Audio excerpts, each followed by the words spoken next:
psychorigide, c'est une insulte. Moi, si tu veux me blesser, tu me dis que je suis psychorigide, ça marche très bien. Bah, il se trouve que la rigidité mentale, c'est une caractéristique de l'autisme. Ça fait pas plaisir. Hein? Ça fait pas plaisir. Bah non. Moi, j'ai grandi dans une famille où la spontanéité, c'était une valeur de base. J'ai très souvent entendu ma mère dire « Oh, nous, on planifie pas, on marche à la spontanéité. » Du coup, moi, j'ai intégré ça très très fort. Et quand, pendant le diagnostic, on m'a demandé « Vous avez des routines ?» T'es en train de me lécher là? Je suis en train de faire une vidéo, loulou. Ouais, pas facile si tu me lèches. Bref, pendant les entretiens, avant de pouvoir poser le diagnostic, une des questions qu'on m'a posées très vite, c'est « Vous avez des routines ?» Et à ça, j'ai répondu « Ah non, des routines, certainement pas, pas moi. » Bah ouais, je suis allergique aux routines. Et puis en discutant un petit peu, je me suis dit non, routine c'est pas le bon mot, mais est-ce qu'il y a des choses que je fais de façon répétitive? Et là j'ai réalisé, ah tiens, je mange la même salade tous les midis avec exactement les mêmes ingrédients sur les mêmes doses tous les midis. Tiens, je m'habille tous les jours pareil. Ah, je porte tout le temps la même couleur. Ok. Ah ouais, quand j'ai cassé mon téléphone, bah j'ai racheté le même 3 fois. J'ai explosé ma voiture l'année dernière et j'ai racheté la même. Ok, ouais, donc j'ai peut-être pas des routines, mais j'ai des habitudes. Ok. Je vois que moi j'ai mis une valeur morale là où il y a juste une réalité biologique. C'est que j'ai un cerveau autiste et ce cerveau autiste, par définition, il est en rigidité mentale. Et tant que je vis pas avec ça, je vais pas bien vivre. Donc en fait, c'est prendre soin de moi et prendre soin des autres que d'avoir des routines. Ok, ben, c'est pas facile à accepter pour moi, parce que vraiment pour moi, routine c'est un mot super péjoratif. Et en même temps, c'est vrai que plus j'accepte, plus j'avance vers ça, plus je vois que ça va mieux. Et je commence à oser demander autour de moi qu'on accommode mes besoins de routine. Parce que la résistance au changement, c'est aussi un trait autistique, et c'est très fort. Moi j'ai appris à le masquer. C'est long pour moi de découvrir que oui, je réagis très mal au changement. Parce que ce que je montre, ce que je crois même de moi, c'est que je suis hyper flexible. Et la réalité, c'est que je suis pas flexible, je suis hyper adaptable. Et en fait, la nuance, elle est importante là. C'est que oui, j'ai appris à me suradapter. Oui, j'ai appris à toujours dire « Ok, c'est bon, pas de problème, je m'adapte. » Mais ce que ça me coûte en énergie, c'est incommensurable. Et à nouveau, moi-même, je commence à compter un peu l'énergie que ça me demande, toutes ces adaptations. Et là, je réalise, en fait, il faut que j'arrête. C'est pas bon pour moi de me suradapter. Alors oui, j'ai l'air de faire comme tout le monde. J'ai l'air de bien gérer. Ah tiens, le planning a changé. Ok, c'est pas grave, on va trouver une autre solution. Et je garde le sourire et tout va bien. Ma réalité à l'intérieur, c'est que mon monde s'écroule, en fait. Quand le planning change, je dois tout recréer. Et ça me demande une énergie que, en ce moment particulièrement, je n'ai pas. Du coup, pour moi, c'est comment je peux m'apporter de la douceur en créant un planning, en créant une routine, en ayant des rituels, en sachant qu'il y a des choses sur lesquelles je peux me reposer et qu'elles vont toujours être pareilles et du coup ça va pas me demander d'énergie. Et donc ça peut être des petites choses qui paraissent bizarres et qui paraissent même être des problèmes vu de l'extérieur. Par exemple, je me remets à manger des petits déjeuners. Et pour moi, c'est hyper important que mon petit déjeuner soit toujours le même. Je mets les mêmes quantités de graines, de fruits secs, de graines germées. Du coup, ça me demande de faire à l'avance mes graines germées pour être sûre d'avoir la bonne quantité au bon moment. Et si ça n'arrive pas, si un matin il me manque un ingrédient, c'est pas la fin du monde. Mais en fait, ça me prend une énergie énorme de m'adapter au fait que mon petit déjeuner, il n'a pas exactement le goût et la consistance que j'ai l'habitude qu'il ait.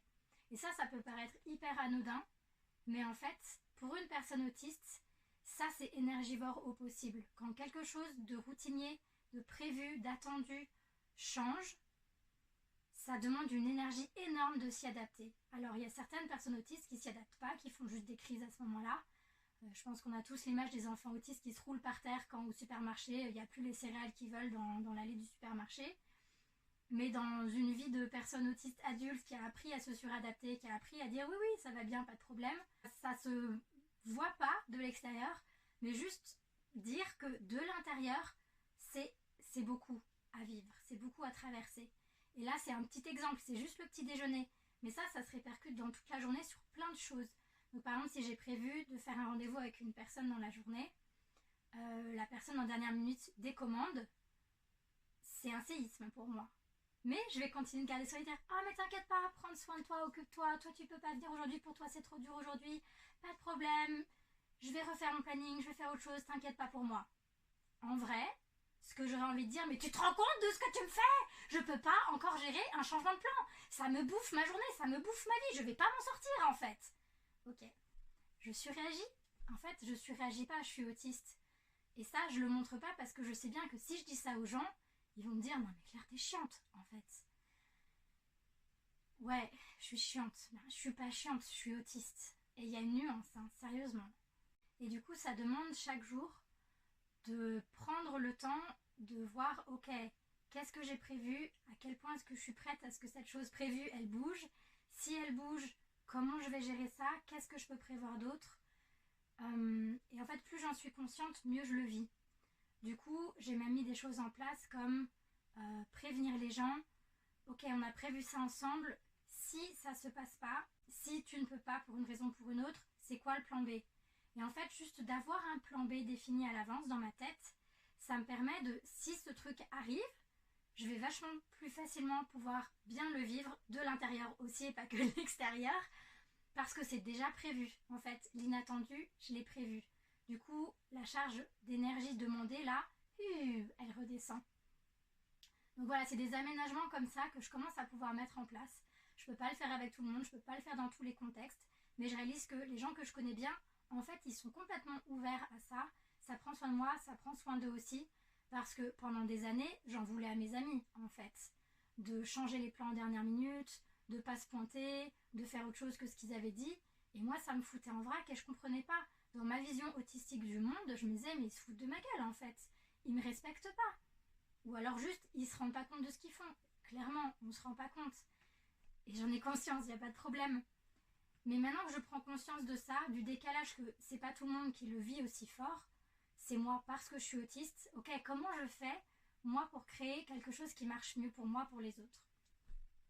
Voilà, du coup, de la douceur dans ce truc de le changement, ça me tue. Donc, tout ce qui peut être changement potentiel, j'essaye de le comprendre en amont et de voir, ok, c'est quoi les autres options au cas où. Par exemple, c'est tout bête, mais depuis toujours, j'adore regarder la météo. Tous les jours, je sais quelle météo est prévue. On est d'accord, c'est aléatoire, mais quand même. Parce que moi, par exemple, je suis très sensible à la lumière. S'il fait beau, s'il y a du soleil, je vais plutôt bien. S'il fait gris, c'est sûr que je vais déprimer. Donc pour moi, le soleil, c'est hyper important. C'est pas pour rien que j'ai déménagé dans la région où il y a 300 jours de soleil par an. Et du coup, je regarde la météo pour savoir les 64 autres jours où il n'y a pas du soleil, ils se placent où dans la semaine, là, parce que j'ai besoin de savoir où ils sont, parce qu'en amont, si je me prépare et que je sais, ah, demain c'est un jour gris, ok, je vais me réveiller, jour gris, c'est trop la loose, et en même temps, ok, j'étais prévenue, je vais faire autre chose, je vais rester plus à l'intérieur, je vais faire cocooning, et ça va bien se passer. Par contre, si je m'attends à un jour soleil, en mode, ouais, je vais dehors, je suis au soleil, je suis trop bien, ça remplit ma vie de bonheur, et que là il fait gris, c'est vraiment ok, là je me prends un gros choc, comment je vais gérer ça? Pouf, je pars en déprime, plus rien ne va et je peux descendre très très bas pour quelque chose qui paraît complètement anodin. Il fait juste gris, c'est pas grave. Pour moi ça peut être grave en fait. Cette rigidité mentale, je la vois aussi dans la question de la parole. Quand je dis quelque chose, je m'y tiens. Je parle pas à la légère en fait, jamais. Et là je commence à découvrir que c'est un trait autistique et que effectivement la plupart des gens, quand ils parlent à la légère. Souvent ils s'en rappellent pas. Souvent ils s'y tiennent pas, mais c'est pas parce qu'ils tiennent pas parole, c'est juste parce que oui, c'était dit à la légère. Moi, je découvre ça que maintenant. Ce truc de ah oui, les gens facilement ils parlent à la légère et c'est pas grave. Parce que pour moi, on dit un truc, on s'y tient. Quoi qu'il arrive, il n'y a jamais une bonne raison de ne pas tenir parole. Et ça m'a fait vivre des choses dans ma vie, mais hyper violentes, c'est de m'attendre à ce que les gens tiennent parole, même des années plus tard. Moi, si je dis un truc des années plus tard, je tiens ce truc-là. Ou alors je viens et je m'excuse et je dis, écoute, en fait, je ne suis pas capable de tenir cette parole, comment est-ce qu'on peut voir ensemble pour que ça change? Mais je ne vais pas juste dire, oh, mais c'est une parole en l'air. C'est inimaginable pour moi. Du coup, quand on me dit quelque chose et qu'on ne s'y tient pas, ça me détruit. J'ai vécu une relation il n'y a pas très longtemps avec une personne qui n'était pas capable de tenir ses promesses, mais qui en faisait, qui mettait en place des engagements pour se sécuriser dans la relation, auquel j'étais très contente de dire oui, on pose un engagement, on le met par écrit, on fait ça bien, super, moi aussi ça me sécurise, tant mieux, on fait ça, cool. Et puis cette personne, en fait, mois après mois, chacun de ses engagements, elle les a pas tenus. Et quand elle ne les tenait pas, moi ça écroulait mon monde en fait. Je me désintégrais complètement, je perdais pied, je perdais tout. Concrètement, c'est allé jusqu'à, j'ai failli mourir 2 fois en fait. Tellement que ça m'a impacté, tellement que c'était insupportable, que sur des choses où on s'était mis d'accord, on l'avait posé, on s'était engagé, il y avait promesse pour moi, c'est comme ça que je le voyais, et bien finalement, au moment donné où il fallait faire quelque chose avec ça, piou, on n'en parle plus. Ah bah oui, non mais une promesse en fait, quand on n'arrive pas à la tenir, on n'arrive pas à la tenir, qu'est-ce que tu veux? Ben non, pas qu'est-ce que tu veux, en fait, tu tiens une promesse, point. Voilà, donc c'est juste pour dire les décalages entre personnes autistes et personnalistes, les alistes et les personnes non autistes, ça peut créer des choses qui sont hyper violentes et du coup incompréhensibles et pour la personne autiste et pour la personnaliste. Dans ce cas-là, les gens autour de moi n'ont pas compris en fait. Du coup, moi j'ai eu l'impression de ne pas recevoir de soutien. Je me disais, mais tout le monde s'en fout, c'est pas possible, il y avait quand même promesse posée quoi. Sur plein de choses, c'était écrit, c'était expliqué, c'était dit à l'entourage. Et puis là, le moment où lui il change d'avis, il a changé d'avis, c'est pas grave. D'accord, non, moi je suis en train d'en crever. Ah oui, mais c'est pas la norme, c'est pas normal, c'est pas comme ça qu'on réagit. Ah bah tant pis pour ma gueule. Voilà, voilà, d'accord. Bon voilà, du coup avec un peu de recul, avec ce diagnostic de l'autisme, je réalise, ok, ça c'est un super bel épisode de je suis autiste et ça fait chier. Mais bon, je me dis qu'aujourd'hui, maintenant que je comprends ces choses-là, il y a des chances que je puisse apporter beaucoup de douceur avec ça, beaucoup plus de douceur. Je sais pas si j'arrive à vraiment mettre de la douceur dessus, parce que l'intransigeance, par définition, c'est pas un truc super doux. Mais je vois, en tout cas, depuis que dans mes relations, j'ai vraiment posé ce truc de dire, ok, si tu poses une parole, on va la tenir. Si tu veux que ce soit un truc qui puisse changer, on va le dire clairement depuis le début. Voilà, il y a des choses comme ça à mettre en place où en fait, moi j'ai besoin de savoir ce qui se passe. Parce que moi, de base, tu dis un truc, c'est pour la vie. J'ai réalisé ça aussi avec les règles, par exemple. Quand j'entends une règle de fonctionnement, pour moi, c'est un commandement. C'est pour toujours, je vais faire ça comme ça, et je ne vais jamais déroger à cette règle. Que je sois malade, que je me sente pas bien, que ça me fasse chier, ça n'est pas la question. Je vais tenir cette règle coûte que coûte. La notion du sacrifice, on y va. Et de réaliser que pour les gens, c'est « Oh ben non, aujourd'hui, je me sens pas de faire ça, je vais faire autre chose, je tiendrai cette règle un autre jour. » Pardon ? Un autre jour. En fait, il n'y a jamais de raison de déroger à un truc où on a dit qu'on faisait comme ça. Voilà, c'est des espaces comme ça où l'intransigeance qui vient de cette rigidité mentale, elle peut être dure à vivre pour soi, pour les autres, et de comprendre comment ça fonctionne, ça peut vraiment aider à détendre les choses. Ça peut aider les personnes alistes à se dire « Tiens, on va peut-être être un peu plus conséquent avec les choses qu'on pose », et peut-être aider les personnes autistes à se dire « Ok, je vais garder en tête que les choses fluctuent, que ça peut bouger, que ça peut évoluer, que ça ne peut pas toujours rester pareil, malheureusement. » J'ai observé un truc par rapport à la rigidité mentale, c'est que la question du genre, là-dedans, elle se pose. Parce que notre société patriarcale nous dit qu'un homme doit être fort et courageux et qu'une femme doit être gentille et douce. Du coup, la rigidité mentale, ça fait souvent que les personnes sont intransigeantes, sont dures, réagissent fortement. Et ça, chez un homme, dans notre société, ça passe, ça fait force de caractère. Ok, le mec, il se laisse pas marcher sur les pieds, ouais. Et quand t'es une femme, on dit juste que t'es chiante, que t'es contrôlante. Alors que juste, comme le mec, c'est ta rigidité mentale qui parle. Et du coup, je pense qu'en tant que femme autiste, on a vachement appris à masquer sur ce thème-là. Beaucoup plus que les hommes autistes. Et ça, c'est quelque chose d'assez violent, en fait, qui fait aussi que dans les rapports même entre autistes, il y a, je trouve, régulièrement de la violence due à cette rigidité mentale. Ça passe pour un homme autiste de te balancer un truc dans la gueule. Par contre, pour une femme autiste, t'es censé être gentil, t'es censé le dire gentiment, t'es censé avoir une intelligence émotionnelle assez grande pour le dire avec des pincettes. Voilà, je sais que c'est une injustice de genre qui existe dans la société en général. J'ai l'impression de voir que dans l'autisme, c'est exacerbé. Du coup, c'est quelque chose qui fait qu'aussi pendant les diagnostics, c'est moins facile de diagnostiquer une femme autiste parce que justement, elle camoufle tellement bien sa rigidité mentale. Je pense que les gens qui me connaissent ne diraient pas de moi que je suis psychorigide. Pourtant, ça fait partie des caractéristiques de mon cerveau.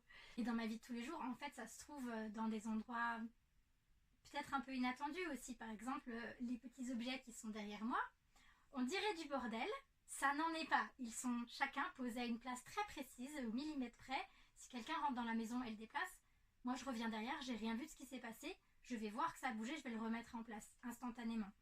Ça, moi je me suis beaucoup jugée adolescente là-dessus, en mode Claire, t'es tellement pas cool, c'est vraiment la grosse relou qui a tout le temps besoin de mettre ses affaires au même endroit.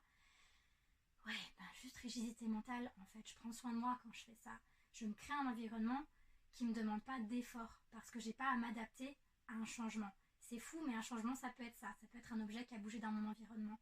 C'est pour ça que de vivre en communauté, par exemple, pour une personne autiste, c'est vraiment compliqué parce qu'on ne peut jamais s'attendre à ce que les choses soient là où on les a laissées. On ne peut jamais s'attendre à ce qui se passe, qu'on imagine qu'il va se passer dans une pièce donnée, par exemple. Et quand je dis en communauté, c'est ne serait-ce que en relation avec une personne. Hein. C'est suffisant pour déjà bouger tout ce qu'il y a dans l'espace.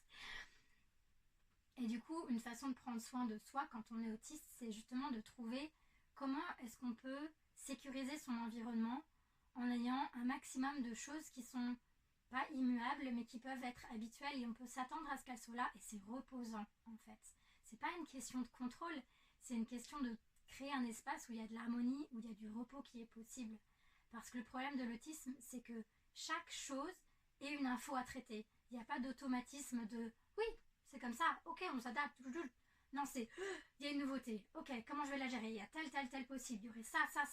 Et franchement, ça me fait chier, j'ai pas envie parce que j'avais prévu ça de telle façon, parce qu'il y avait ça qui expliquait ça, et je l'avais choisi parce qu'un tel m'avait dit ça, et que je me rappelle que dans l'histoire de sa vie, il m'avait dit ça, et que donc ça fait sens, et que l'autre personne qui devait venir, elle aime ça, et je sais que si je fais ça, ça va pas lui plaire, et du coup, blablabla.